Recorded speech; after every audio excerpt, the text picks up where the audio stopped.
Quelles sont les raisons inexpliquées des fausses couches? Aujourd'hui, on est toutes les deux, Géraldine et moi. Je te laisse te présenter, Géraldine, pour vous expliquer tout ça. Bonjour Camille, encore une fois merci à toi de m'inviter sur ta chaîne. Donc bonjour à toutes et à tous. Donc moi c'est Géraldine Dahen, je suis la fondatrice de l'Académie de la fertilité consciente, un espace qui réunit plusieurs experts en fait de la fertilité et des libérations émotionnelles et énergétiques pour accompagner les femmes qui rencontrent des blocages inexpliqués pour concevoir un enfant. Et donc notre but à tous, eh bien, c'est de permettre à ces femmes et à ces couples de retrouver leur puissance, de devenir maman et parents.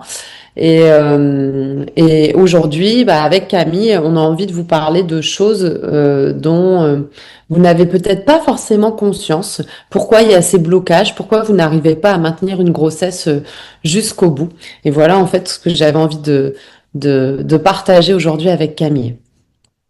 Merci, Géraldine. Donc, c'est vrai que on a toutes les deux des personnes qui nous contactent parce qu'elles font soit des fausses couches à répétition. Voilà, ça, elles ont l'impression que ça tienne pas et que ça ne marche pas pour elles. Et du coup, elles sont désespérées quand elles voient des femmes qui, du premier coup, tombent enceintes et qui vont jusqu'au bout de la grossesse.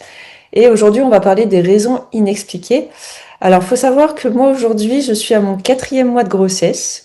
Et il est vrai que les 3 premiers mois ont été très difficiles parce que moi, au fond de moi, j'étais très confiante, mais mon entourage, donc mon mari, parce que maintenant je suis mariée, et ma famille étaient inquiets le temps que j'avais pas passé les 3 premiers mois. Donc il fallait attendre les 3 premiers mois pour l'annoncer à toute la famille. D'où le t-shirt qui était pour Future Maman 2026. Voilà, là je le montre. Voilà, qui a été annoncé à Noël. Et là, je suis à mon 4e mois.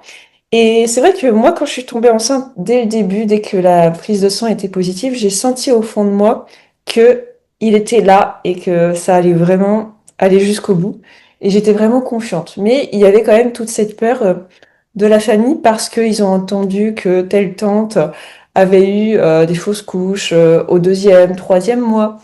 Donc, il fallait que je fasse attention. Au 3e mois, tout le monde était autour de moi. Attention, faut pas trop courir, machin. Enfin, voilà, il faut faire attention à tout ce qu'on fait. Et du coup, on a toutes les peurs de tout le monde. Et c'est vrai que ça, c'était le premier trimestre le plus dur parce que déjà, on est fatigué, on a les nausées et en plus, il y a le stress de cette fausse couche.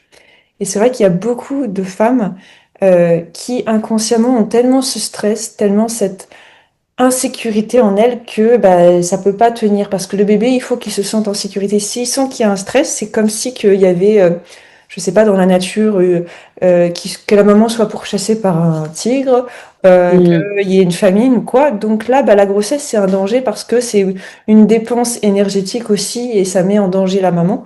Donc la grossesse ne tient pas. C'est un exemple. Mais il y a aussi, avec Géraldine, on va aussi parler de tout ce qui est les mémoires, on va dire, transgénérationnelles de la famille, même des mémoires de vie antérieure, voilà, des choses qui fait que le corps se souvient de ce danger et du coup, ça n'aboutit pas. Donc il y a ça. Et puis aussi des problèmes nutritionnels, donc plus physiologiques. Il y a vraiment tout qui est emmêlé. Et c'est pour ça que cette prise en charge disciplinaire que l'on fait, moi et Géraldine, on va approfondir ça aujourd'hui. Qu'est-ce que tu en penses, Géraldine? Ouais, c'est ça. En fait, on a envie d'approfondir ça, de donner des pistes à toutes ces femmes en fait qui tombent enceintes, mais pour lesquelles en fait ça ne tient pas. Donc, je me suis beaucoup formée en manifestation consciente. Donc, c'est-à-dire que vous, mesdames, vous avez ce désir, donc vous manifestez en fait le fait de tomber enceinte pour certaines. Des fois, il n'y a même pas en fait le fait de tomber enceinte, mais pour certaines, il y a cette facilité à tomber enceinte, mais ça ne tient pas. Donc la question que vous vous posez, et souvent vous venez nous voir en disant, mais je comprends pas, les médecins ne savent pas me dire pourquoi ça ne fonctionne pas. Et quand vous arrivez à moi ou à Camille, c'est vraiment que vous avez fait le tour du médical et qu'il n'y a plus de solution, enfin qu'on n'arrive pas à vous donner de réponse. Et nous, on va aller chercher la cause. On va aller chercher vraiment la cause profonde de pourquoi vous n'arrivez pas en fait à maintenir une grossesse jusqu'au bout. Le problème, c'est pas un manque de volonté. Vous avez envie, vous avez cette envie au fond de vous d'être maman, de donner la vie. Le problème, c'est que derrière, il y a soit des émotions à l'intérieur de vous, de peur qui n'ont pas été libérées, des émotions soit qui vous appartiennent à vous, c'est-à-dire que vous avez déjà fait des fausses couches par le passé et du coup, on appelle ça une mémoire qui s'active, le système nerveux se met en alerte, il pense qu'il est en insécurité, donc il active en fait la fausse couche parce que pour lui ce n'est pas possible, ce n'est pas sécure, soit ce sont en fait des mémoires transgénérationnelles, ça peut aussi être ça, c'est-à-dire que quelqu'un de votre famille, votre maman ou quelqu'un dans votre famille a pu en fait avoir une blessure en lien avec la maternité, par exemple un bébé en fait qui décède à la naissance, c'est un exemple, eh bien ce type de mémoire, ce type de peur est engrammé à l'intérieur de vos cellules parce que ça se transmet par voie cellulaire. C'est-à-dire qu'au même titre qu'on va par exemple avoir une ressemblance physique avec un de nos parents, eh bien qui a été transmis en fait par voie cellulaire, pardon, eh bien, on peut avoir une transmission en fait d'émotions, et là en l'occurrence de peur, transmise par voie cellulaire. Et c'est ce qu'on appelle le transgénérationnel. Donc le travail, c'est d'aller trouver la cause, c'est-à-dire pourquoi le corps se sent à tel point en insécurité pour ne pas aller amener la grossesse à terme. En fait, c'est ça le travail, c'est aller chercher la cause, la trouver et aller la libérer et amener un espace de sécurité. Voilà ce que j'avais envie de dire, Camille. Merci beaucoup, Géraldine, pour cette explication.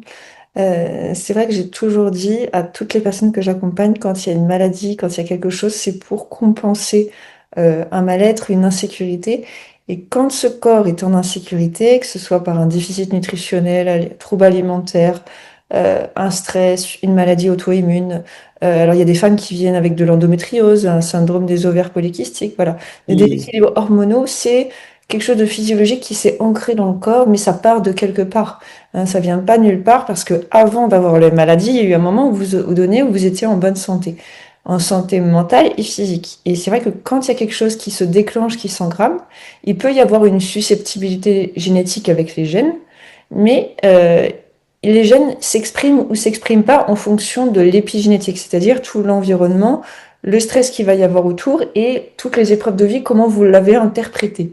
Et en gros, Mm. s'il y a une insécurité, quelque chose dans votre environnement qui vous met pas en état de procréer, même avec tous les traitements médicaux, ben en fait, vous forcez le corps, mais le corps, lui, il est toujours plus puissant et c'est lui qui a le dernier mot à chaque fois. Donc, Ouais. voilà. Et donc, du coup, ça, si vous le libérez pas, vous avez beau faire tous les traitements, ça ne fonctionne pas. Vous êtes bien obligé de vous sentir bien en sécurité parce que même déjà avoir une grossesse et se sentir mal, c'est pas bon non plus pour vous parce que il faut préparer aussi l'après-accouchement. Donc, voilà. Donc, c'est tout ce qu'on fait, Géraldine et moi, dans notre accompagnement, c'est qu'on va vraiment vous aider étape par étape à retrouver cette sécurité, cette, vraiment comprendre exactement ce qui vous arrive et en prendre conscience, le considérer et l'apaiser, c'est-à-dire que en fait, que vous soyez ami avec votre corps et pas contre lui, c'est-à-dire Mm. vous voulez le forcer à quelque chose tout en dénigrant vous-même. Vouloir une grossesse, en fait, ça c'est pas possible. Vous pouvez pas ne pas vous aimer, ne pas vous incarner, vous aimer vraiment. Et moi, c'est ce qui s'est passé, c'est que le temps que j'utilisais mon corps comme un robot, comme si que j'étais désincarnée un peu de mon corps, bah, c'est sûr que la grossesse ne pouvait pas arriver, même avec n'importe quel traitement médical, c'était pas possible. Donc, Ouais, c'est important ce que tu dis, Camille. Je vais me permettre de rebondir là-dessus quand tu dis que c'est important de s'aimer avant de pouvoir accueillir la vie. Et je te rejoins complètement. Et j'invite les femmes qui nous regardent à se poser la question, euh, parce que c'est pas évident de savoir si on s'aime ou pas. Et regardez au fond de vous si vous voulez depuis quel espace vous voulez cet enfant. Est-ce que ce désir vient d'un espace de manque, c'est-à-dire j'ai besoin d'être mère, j'ai besoin d'avoir cet enfant, ou est-ce que ce désir vient depuis un espace de sécurité intérieure? C'est-à-dire que quand je pense euh, à ce désir d'enfant, je me sens dans la joie, je me sens dans la paix. Là, on sent une femme qui s'aime, qui est sécurisée, qui est bien avec elle-même. Et du coup, on part vraiment d'un espace de désir pur, alors que une femme qui a encore des blessures, des choses à travailler sur elle, qui est pas en amour à 100% pour elle, elle va être dans j'ai besoin de cet enfant, en fait. Et du coup, c'est pas la même vibration. C'est-à-dire que si j'ai besoin de quelque chose, je suis dans une vibration de manque. Et du coup, qu'est-ce que je vais appeler et attirer à moi dans ma vie? Eh ben, je vais appeler du manque. Parce que, bah, on attire, en fait, ce qu'on vibre. Donc, la question aussi que je peux vous inviter à vous poser, mesdames, c'est vous dire, tiens, si demain j'étais enceinte, euh, qu'est-ce que je ressentirais? Et est-ce que c'est une vraie joie, une vraie sécurité, une vraie certitude, ou est-ce que c'est une joie éphémère, et puis tout de suite derrière, un ressenti de peur? Et ça peut vraiment vous montrer les étapes où vous en êtes. Je vous parle de ça parce que j'ai beaucoup de clientes qui, quand elles sont enceintes, elles tombent enceintes et elles me disent ah c'est super, elles sont contentes, il y a une joie mais qui est très très éphémère. Et derrière il y a tout de suite les peurs qui viennent s'enclencher, mais très très fortement. Et là ça veut dire que le système nerveux n'est pas en sécurité. Voilà. Et ça va donc avec ce que Camille vient de dire, hein, c'est vraiment ça va avec l'amour de soi. Plus je vais m'aimer, pas un amour narcissique, hein, mais vraiment un amour pur, plus je vais me sentir en sécurité. Voilà Oui, ce que j'avais envie de rajouter, Camille. c'est super Géraldine, ce que tu racontes. C'est vrai que finalement on parle l'une à l'autre et tout est connecté parce que du coup ton idée me donne une autre idée qui me Ouais, donne une autre c'est idée. exactement ça. Et c'est vraiment top et on a vraiment une fusion toutes les deux pour accompagner les gens. Ce que je pensais, c'est justement ce que tu disais, c'est cette fonction de besoin d'avoir un enfant. C'est-à-dire déjà votre motivation profonde d'avoir un enfant, qu'est-ce que ça traduit?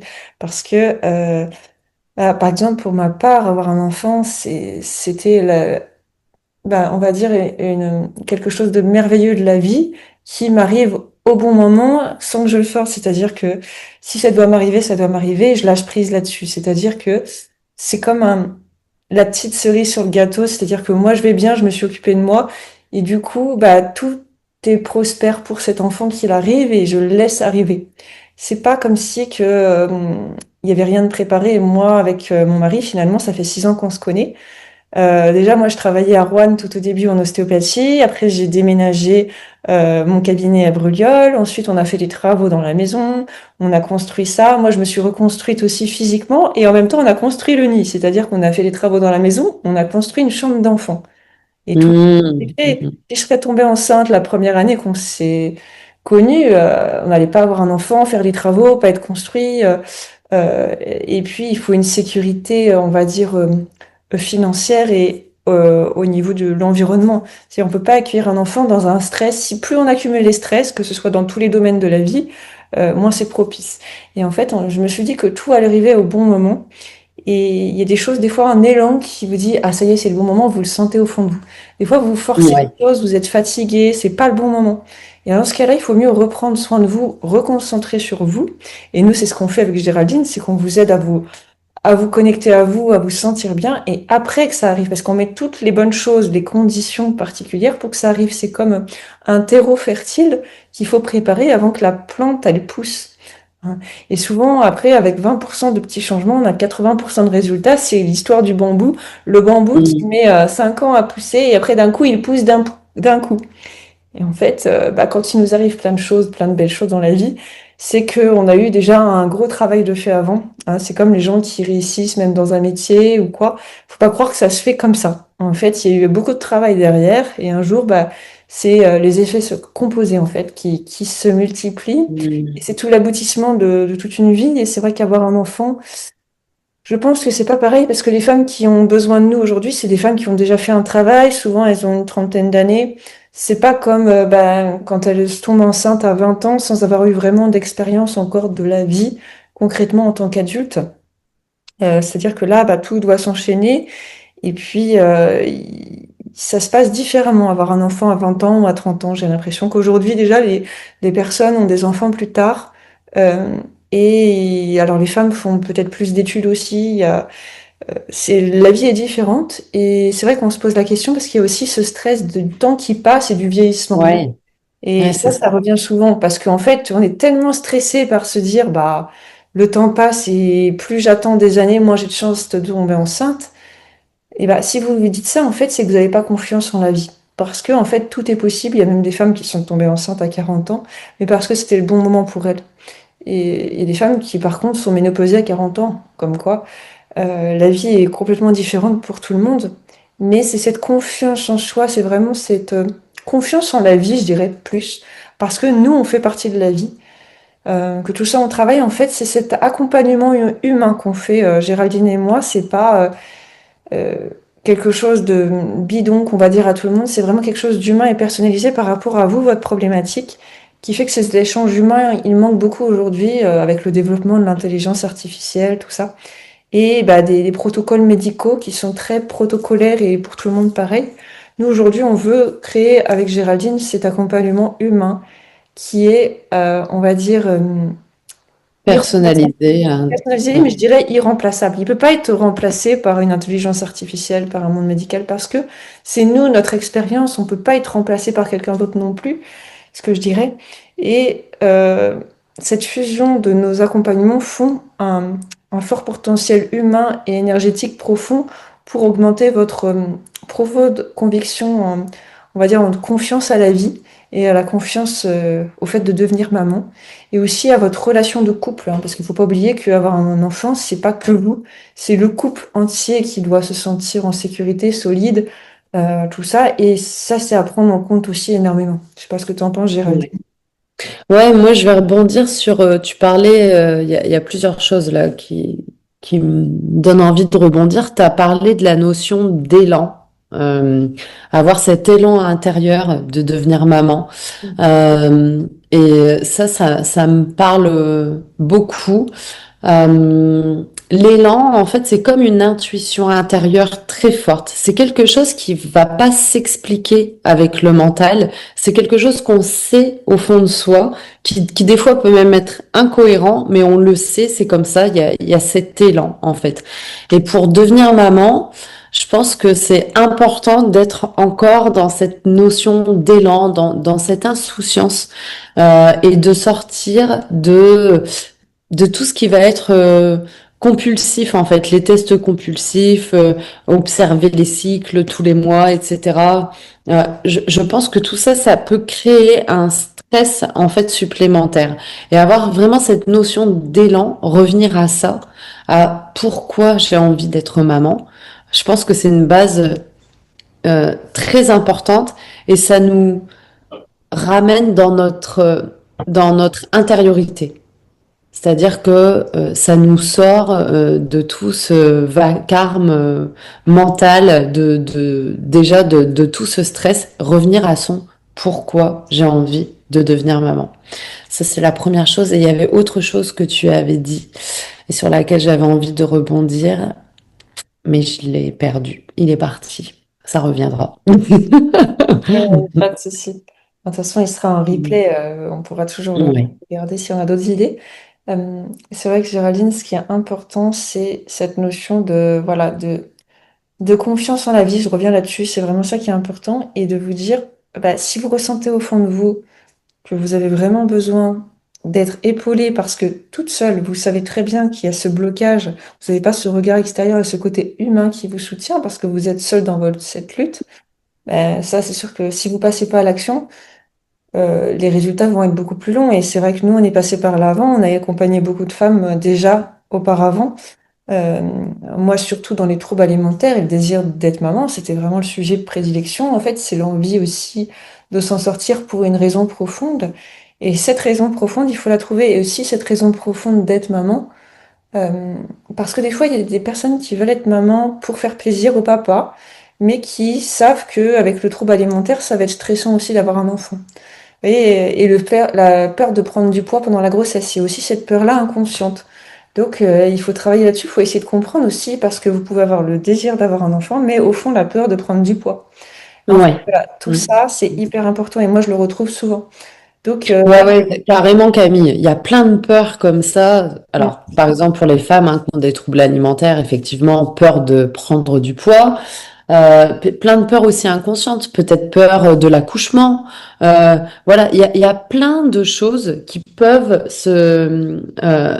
oui, ça peut être, s'activer, ouais, qui peuvent s'activer et qui peuvent empêcher justement ces grossesses d'être menées à terme. Mm. oui, et puis ça peut être des petits détails, parce que dans les troubles alimentaires, il y a énormément de petits détails. On a beaucoup de symptômes. Moi, j'avais des TOC très particuliers, mais il y a des femmes qui peuvent avoir peur, qui ont honte de le dire, mais peur, par exemple, d'avoir des vergetures, d'avoir des choses, ou Ah alors oui. d'avoir une césarienne avec une cicatrice. En fait, il y a plein de peurs vraiment inconscientes, et même des fois, c'est vraiment inconscient. C'est pas, parce que on a tellement d'informations aujourd'hui, tiens, telle femme, elle a eu ça, ceci, cela. Moi, en ostéopathie, j'en vois énormément de choses particulières que je me dis, en fait, il y a tellement de facteurs qui peuvent vous bloquer que, bah, toute seule, en fait, voilà, c'est très compliqué de se libérer de ça. Et puis, voilà, si vous voulez pas perdre de temps et vraiment, bah, profiter de la vie, avec vos enfants, je dirais, voilà, perdez pas de temps et contactez-nous parce que nous, on a toutes les clés pour les déceler aussi des peurs inconscientes qu'il faut lever pour que vous soyez en sécurité et ça y est, après, vous faites votre chemin en autonomie. Mm. Hmm, ouais. Et du coup, avec Camille, bah, c'est pour ça qu'on a créé un accompagnement toutes les deux. Ça a été un peu comme une évidence parce que Camille a une expertise bien particulière et moi j'ai la mienne. Et du coup, on a mis ces deux expertises pardon, au service d'un accompagnement qu'on a appelé le Passe Fertile Édition VIP. Et pour ma partie, en fait, moi, je suis vraiment, je vais vous accompagner en fait sur la partie de la manifestation consciente. Ça veut dire quoi? Ça veut dire comment aller poser ses intentions avec clarté auprès de l'univers. Comment aussi aller se remettre en sécurité par rapport à ses intentions. Euh, on travaille aussi avec moi sur la libération émotionnelle, donc remettre le corps et l'esprit en sécurité. Et il y a une partie aussi sur ce que j'appelle la reprogrammation mentale. Donc c'est quoi la reprogrammation mentale? C'est aujourd'hui, avec les peurs qu'il y a actuellement dans votre système nerveux, il y a des pensées qui viennent avec récurrence et qui vont pas forcément en faveur de votre désir. Et donc, on va aller reprogrammer ça pour que vos pensées soient alignées avec votre désir. Voilà si je peux l'expliquer en fait de façon brève, mais voilà en fait la façon dont moi je vais vous accompagner. Vraiment sur la partie future, voilà ce que je veux. La partie passée, voilà ce dont je me libère. Et la partie en fait présent, voilà en fait comment j'incarne cette identité de femme qui a son bébé.